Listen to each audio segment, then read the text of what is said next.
প্রিয় শিক্ষার্থী বন্ধুরা, আশা করি সবাই ভালো আছো। গত ক্লাসে আমি তোমাদের মডিফায়ার নিয়ে কথা বলছিলাম, প্রি মডিফায়ার নিয়ে। আজকে মডিফায়ারের দ্বিতীয় পার্ট অর্থাৎ পোস্ট মডিফায়ার নিয়ে কথা বলবো। তো আশা করি তোমরা গত ক্লাসে যা পড়াইছিলাম সেই বিষয়গুলো সম্পর্কে ক্লিয়ার ধারণা পাইছো। আজকে আমরা পোস্ট মডিফায়ার নিয়ে কথা বলবো। তো গত ক্লাসের যে বিষয়গুলা সেগুলা যদি কোনো সমস্যা থাকে আমি বলছিলাম যে তোমরা কমেন্ট বক্সে জানাও। তো আশা করি তোমাদের বিষয়গুলো যথেষ্ট ক্লিয়ার ধারণা পাইছো, যার ফলে এই বিষয়ে আর কোনো মন্তব্য পায় নাই। তো আজকে আমরা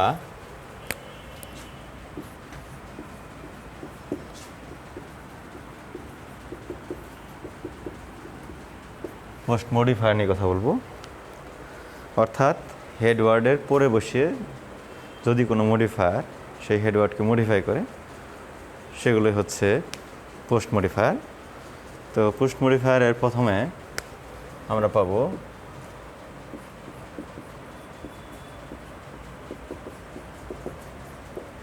অ্যাপোজিটিভ। অ্যাপোজিটিভ যদি বাংলা হচ্ছে প্রতিস্থাপন, অর্থাৎ কোনো পূর্ববর্তী নাউন সম্পর্কে এমন কিছু তথ্য দেবে যা পূর্ববর্তী নাউনকে চিনতে সাহায্য করবে। অর্থাৎ কোনো ওয়ার্ড অথবা ফ্রেজ যা পূর্ববর্তী কোনো নাউন সম্পর্কে অতিরিক্ত তথ্য দান করে, যাতে করে পূর্ববর্তী নাউনটা চিনতে সাহায্য করে।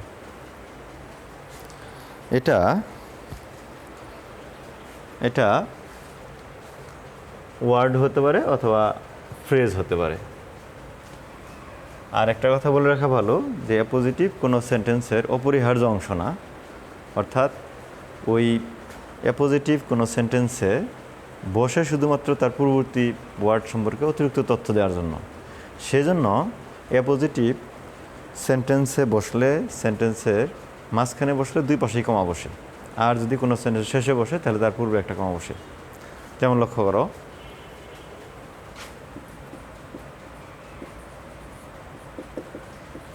ইংলিশ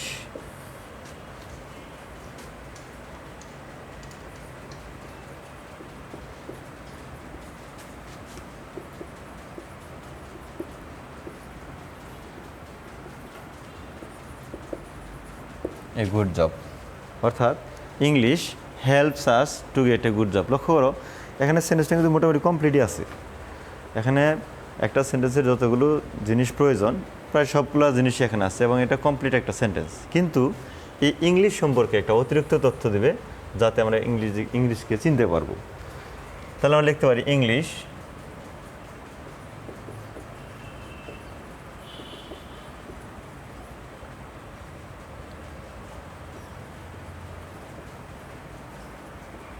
লিখতে পারি English an international language helps us to get a good job. So এখানে এই অ্যান ইন্টারন্যাশনাল ল্যাঙ্গুয়েজ এটা ইংলিশের পোস্ট মডিফায়ার, অর্থাৎ ইংরেজি এটা একটা আন্তর্জাতিক ভাষা। এই ইংরেজি আমাদেরকে ভালো চাকরি পেতে সাহায্য করে। আরও আমি কিছু উদাহরণ দিচ্ছি তোমাদের বিষয়টা ক্লিয়ার করার জন্য। যেমন আমরা লিখতে পারি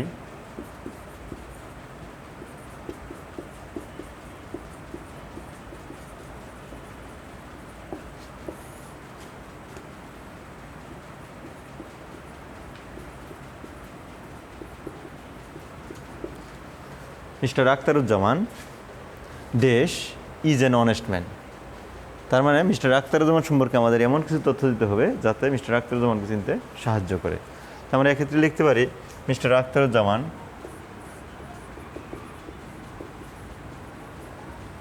principal of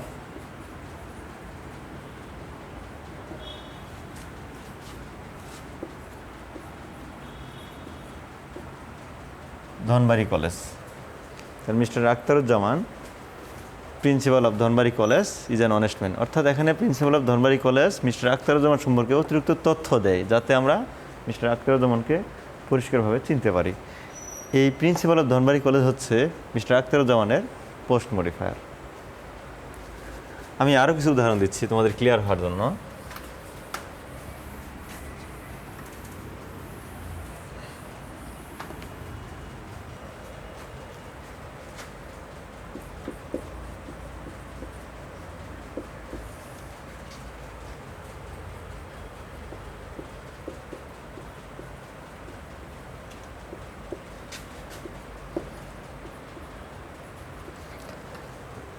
Hasan reads in Dhanbari college.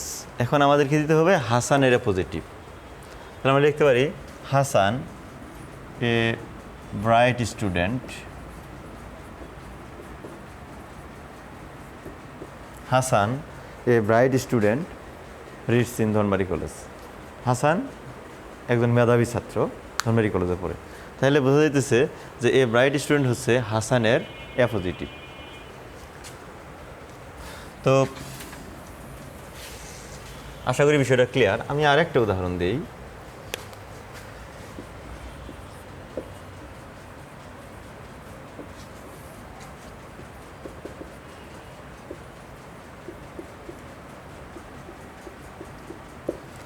My hobby gives me pleasure. তার মানে এখানে হবি এর এ পজিটিভ লিখতে হবে। আমরা লিখব মাই হবি, লিখতে পারি আমি গার্ডেনিং। তাহলে my hobby gardening gives me pleasure.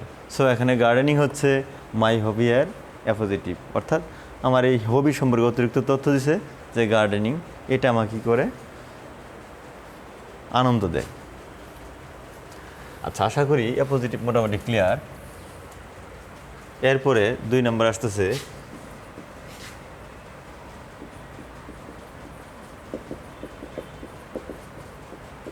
Infinitive.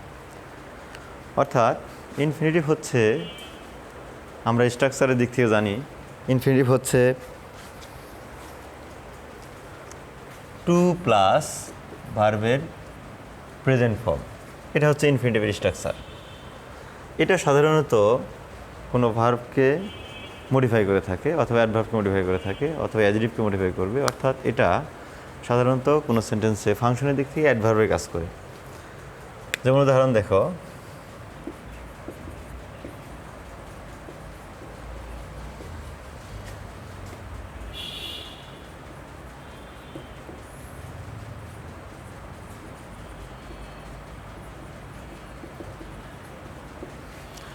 এখানে দেখো লেখা আছে হি has gone to Dhaka, sorry he has gone to market dash some materials.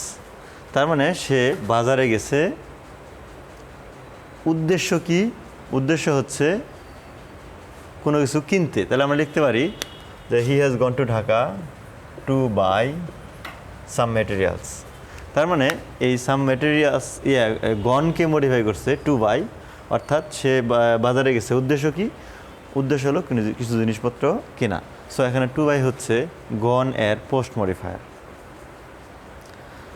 আচ্ছা, এখন আরেকটা বিষয় তোমাদের ইম্পর্টেন্ট মনে রাখার জন্য, সেটা হচ্ছে যদি পরীক্ষার হলে প্রশ্নে দেওয়া থাকে ইনফিনিটিভ ফ্রেজ, যদি ইনফিনিটিভ ফ্রেজ দেওয়া থাকে তাহলে মনে রাখবা যে এক্ষেত্রে শুধুমাত্র টু প্লাস ভার্ব ওয়ান যথেষ্ট নয়। অর্থাৎ টু প্লাস ভার্ব ওয়ানের পরে আরও কিছু অ্যাড করতে হবে যা ওই সেন্টেন্সের বাক্যকে পরিপূর্ণ করে। তাই আমরা লিখতে পারি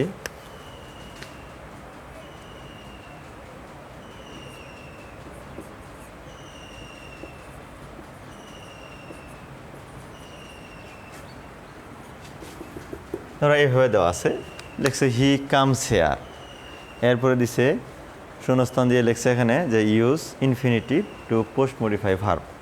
তাহলে এখানে হি কামস হেয়ার, সে এখানে আসে। কেন আসে? যেহেতু বলছে use infinitive phrase, use infinitive phrase, অর্থাৎ আমাদের শুধুমাত্র টু প্লাস ভার্ব ওয়ান না, টু প্লাস ভার্ব ওয়ানের পরে আরও কিছু লিখতে হবে। আমরা লিখতে পারি এখানে টু লার্ন ইংলিশ। লক্ষ্য করো এখানে শুধু টু লার্ন যদি হইতো তাহলে হয়তো ইনফিনিটিভ, কিন্তু যেহেতু ইনফিনিটিভ ফ্রেজ বলছে সেই জন্য এখানে লিখতে হবে আমাদেরকে টু লার্ন ইংলিশ। সে এখানে আসে ইংরেজি শিখতে।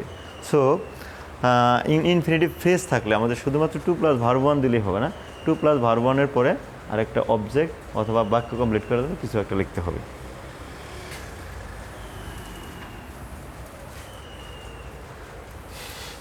এরপর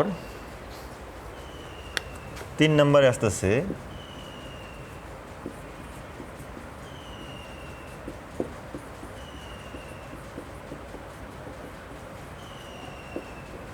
প্রেজেন্ট পার্টিসিপল। তোমাদের কি মনে আছে আমি গত ক্লাসে বলছিলাম যে প্রেজেন্ট পার্টিসিপল কোনো সেন্টেন্সে প্রি মডিফায়ার হিসেবে বসে, কিন্তু আজকে যেহেতু আমরা পোস্ট মডিফায়ার পারে দিচ্ছি তাহলে বোঝা যাইতেছে যে প্রেজেন্ট পার্টিসিপল কোনো সেন্টেন্সে পোস্ট মডিফায়ার হিসেবেও বসতে পারে। তাহলে প্রেজেন্ট পার্টিসিপল এর চেহারা আমরা গত ক্লাসে বলছিলাম এটা হচ্ছে ভার্বের সাথে আইএনজি যুক্ত ফর্ম, কিন্তু তার পূর্বে কোনো অক্সিলারি ভার্ব থাকবে না, এবং এটা কোনো নাউন বা নাউন ইকুইভ্যালেন্টকে মডিফাই করে এবং ফাংশনের দিক থেকে এটা অ্যাডজেক্টিভের কাজ করে। যেমন লক্ষ্য করো,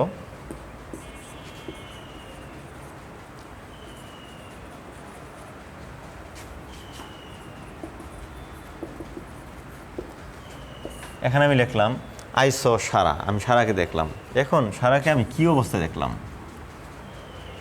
তার মানে আমি সারাকে গান গাওয়া অবস্থায় দেখলাম। তাহলে যদি কোনো নাউনের অবস্থা বোঝায় সেটা কি হয়? সেটা সাধারণত অ্যাডজেক্টিভ হয়। সো এখানে সিঙ্গিং হচ্ছে সারায়ের পোস্ট মডিফায়ার। এখন আরেকটা বিষয় আছে, যদি এখানে লেখা থাকে যে প্রেজেন্ট পার্টিসিপল ফ্রেজ, এভাবে থাকতে পারে যে use present participle phrase to post modify noun. তাহলে মনে রাখতে হবে শুধুমাত্র সিঙ্গিং যথেষ্ট নয়, তাহলে আমাদের লিখতে হবে তখন যে I saw Sara singing a song. তাহলে লক্ষ্য করো, শুধু সিঙ্গিং হবে তখন যখন শুধুমাত্র প্রেজেন্ট পার্টিসিপল বোঝাবে, কিন্তু যখন বলা হবে যে প্রেজেন্ট পার্টিসিপল ফ্রেজ তখন আমাকে লিখতে হবে সিঙ্গিং এ সং লিখতে হবে। বিষয়টা মনে হয় যথেষ্ট ক্লিয়ার।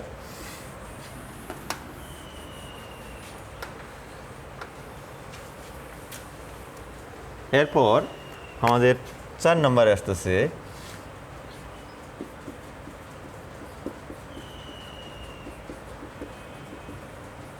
Past participle. এটাও আমরা গত ক্লাসে দেখাইছিলাম যে পাস্ট পার্টিসিপল সাধারণত প্রি মডিফায়ার হয়, কিন্তু আজকে যেহেতু পোস্ট মডিফায়ার তার মানে অবশ্যই পাস্ট পার্টিসিপল পোস্ট মডিফায়ার হয়, এবং পাস্ট পার্টিসিপলও অবশ্যই অ্যাডজেক্টিভের কাজ করে ফাংশনের দিক থেকে। তাহলে বোঝা যাচ্ছে এটা নাউন বা নাউন ইকুইভ্যালেন্টকে মডিফাই করে। তাহলে আমাদের লিখতে হবে, আর চেহারার দিক থেকে আমরা গত ক্লাসে বলছিলাম গঠনটা হচ্ছে ভার্ব 3, কিন্তু তার পূর্বে কোনো অক্সিলারি ভার্ব থাকবে না। যেমন উদাহরণ দেখো,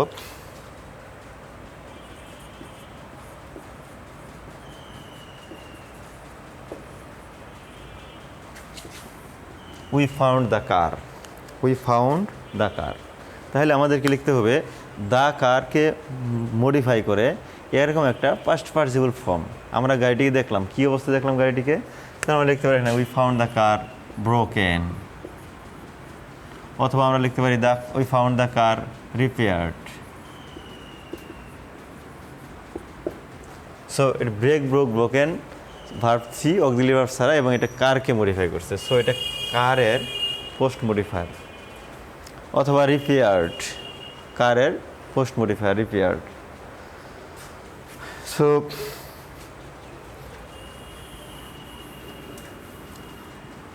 আমাদের এর পরের আইটেম হচ্ছে অ্যাডভার্ব।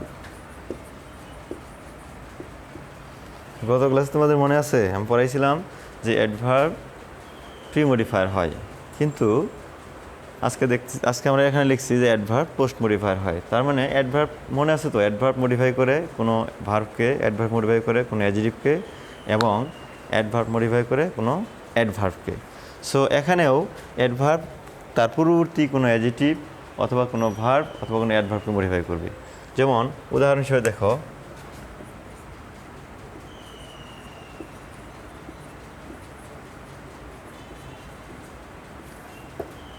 The man wax. এখন বলা হইতেছে যে post modify verb with an adverb. So আমাকে লিখতে হবে দ্য ম্যান ওয়াক্স, লোকটি হাঁটে। কীভাবে হাঁটে? আমি এখানে লিখতে পারি স্লোলি, অথবা লিখতে পারি কুইকলি, লিখতে পারি আমি লিখতে পারি ফাস্ট লিখতে পারি। সো যেহেতু ভার্বকে মডিফাই করছে ফাংশনের দিকে অ্যাডভার্ব, স্লোলি, কুইকলি অথবা ফাস্ট। যেহেতু ওয়ার্কসকে মডিফাই করছে সো এটা হচ্ছে পোস্ট মডিফায়ার। আচ্ছা, এরপরে যদি এই প্রশ্নেও এভাবে দেওয়া থাকে যে যদি দেওয়া থাকে use adverbial phrase, use adverbial phrase, তখন মনে রাখবে শুধুমাত্র অ্যাডভার্বিয়াল ফ্রেজটা বুঝতে হবে। অ্যাডভার্বিয়াল ফ্রেজ এর গঠনটা নিয়ে আমি এক কথায় বলে দেই, সাধারণত প্রিপোজিশন দ্বারা শুরু হয় এবং নাউন দ্বারা শেষ হয়। অ্যাডভার্বিয়াল ফ্রেজের গঠন অনুযায়ী প্রিপোজিশন দ্বারা শুরু হয় এবং নাউন দ্বারা শেষ হয়, তাকেই সাধারণত অ্যাডভার্বিয়াল ফ্রেজ বলে। আমরা একটা উদাহরণ দেখি।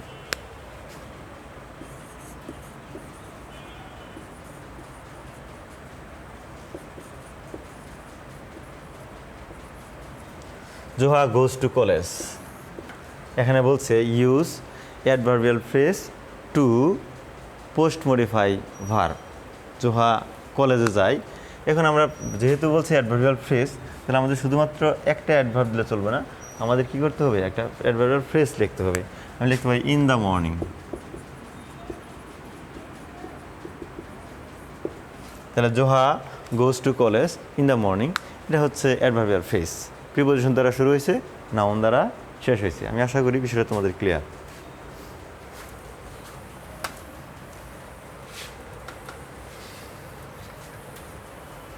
এরপর আরেকটা বিষয় আছে, সেটা হচ্ছে ক্লজ। মনে রাখবে ক্লজ পোস্ট মডিফায়ার হিসেবে বসতে পারে। আমরা জানি একটা ক্লজে একটা ফাইনাইট ভার্ব থাকবে। সো আমাদেরকে এতক্ষণ যা পড়লাম সেগুলো তো হয় ওয়ার্ড ছিল অথবা ফ্রেজ ছিল, কিন্তু এখন কি বলছে, একটা ক্লজ দিয়ে বলছে যে একটা ক্লজ বসাও, যে ক্লজ কী করতে হবে, পোস্ট মডিফায়ার হিসেবে বসাতে হবে। এখানে দেওয়া আছে আই নো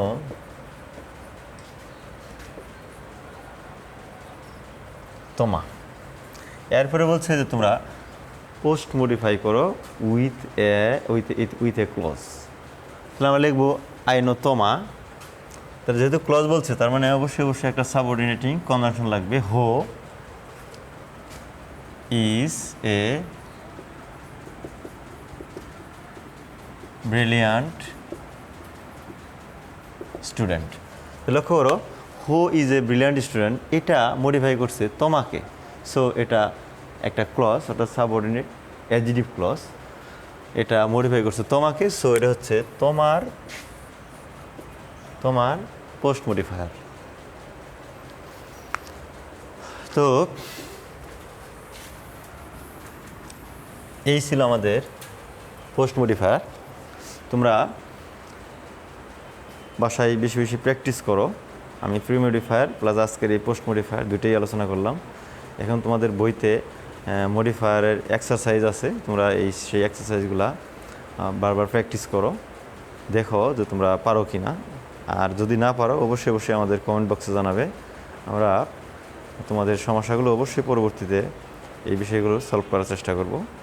আর বিষয় হলো যে তোমরা অবশ্যই এই বিষয়টা মানে এটাকে কঠিন করে ভাবার কিছু নাই, এটাকে সহজ করে ভাবিয়ে বরং বেশি বেশি প্র্যাকটিস করাটাই বুদ্ধিমানের কাজ। আমি আশা করি তোমরা যদি বেশি বেশি প্র্যাকটিস করো, আশা করা যায় যে এই প্রবলেম তোমাদের থাকবে না, প্রবলেম থেকে তোমরা সলিউশন পাবে। তো সর্বোপরি আমাদের এর পরের ক্লাসটা হয়তোবা ইমিডিয়েটলি আমরা আরও ক্লাস ছাড়বো। তোমরা অবশ্যই আমাদের সঙ্গে অ্যাড থাকবে। আর আমাদেরকে অবশ্যই কমেন্টে জানাবে যে তোমাদের মানে কেমন ফিল করতেছো, ক্লাসগুলো কেমন হচ্ছে, তোমাদের কোনো সমস্যা হচ্ছে কি না। তো আশা করি যে তোমরা অবশ্যই এই বিষয়গুলো মাথায় রাখবে এবং সেফটির ব্যাপারে অবশ্যই মাথায় রাখবে, যে যেন নিরাপত্তার কোনো ঘাটতি না থাকে। তোমরা বাসায় থাকবে এবং নিজেকে অবশ্যই সেফ রাখবে। তো আমি তোমাদের সকলের সুস্বাস্থ্য কামনা করি এবং আজকে আর না, আগামী ক্লাসে আবার দেখা হবে। সেই পর্যন্ত আজকে এই পর্যন্তই। আল্লাহ হাফেজ।